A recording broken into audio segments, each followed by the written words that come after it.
So then after the Lord had spoken to them, he was received up into heaven and sat on the right hand of God. That was the King James Version. Interestingly, the Wycliffe version says right half of God, not hand, which makes me think that it's like the making of two people together makes the concept of God. Although that's still a relatively monotheistic interpretation of it, isn't it? There could be many gods. They never mention the left hand, though, which is making me think, is that the left hand or the left half? And I always think about sit in relation to seat and Isis, which makes me think about this idea of the female being the one who gives the male royalty or kingship. Because after all, Jesus was conceived via Immaculate Conception, and so doesn't get his bloodline from his father, he gets it from his mother. What I love about this picture is I took like pinks and blues and different colours and was just splodging it about on the page like I do, not knowing what's going to happen. And sometimes I think, what is this meant to be? What if it doesn't work out? Blah, blah, blah. And then, so I took a step back when I did the bottom piece. And it was only then that I saw that it looked like a face, almost like with a bird's nest or an angel's nest kind of thing on its head. So I like that when it appears randomly. And then there's something floating in the sky.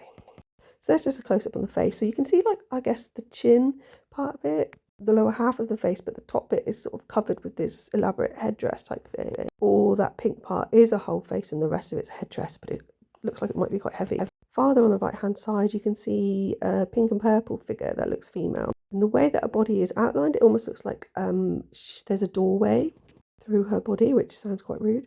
Interesting, it also looks like a face when turned to the side, but this time I think that looks more like a smiling male face. I don't know why, but it's got like something on the forehead, like a figure, which reminds me a bit of Athena. I can see lots of different shadows and figures of people, entities, whatever, in the headdress. There's lots of this idea of wings. And again, over here you can see what's like the back of heads and then sort of wings outstretched and shadows of characters and things. And in that top bit, it's almost like, I guess, like a planet held in whatever this pink stuff represents. It can be a head or a brain. You can see different shadowy figures inside that as well. It's interesting. What just came into my head when I was looking at that was the meek shall inherit the earth.